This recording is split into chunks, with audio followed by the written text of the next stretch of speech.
सुनिए ना, एक फोटो ले लीजिए जरा। कैमरा कौन लिया?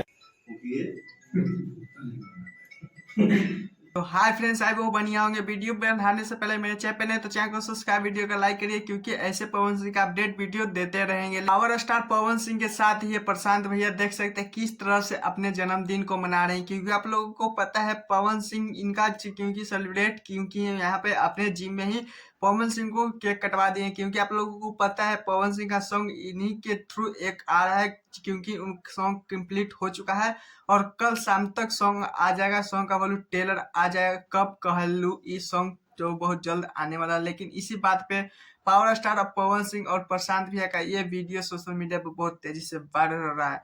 लेकिन किस तरह से पवन सिंह के टीम ये केक को उठाकर किस तरह से कॉमेडी टाइप पे ये केक खिलाया जा रहा है और लोग हंसी मजाक करते हुए नजर आ रहे हैं। लेकिन यहीं पे नहीं, आप लोग प्लीज इस वीडियो को ज्यादा से ज्यादा शेयर कीजिएगा।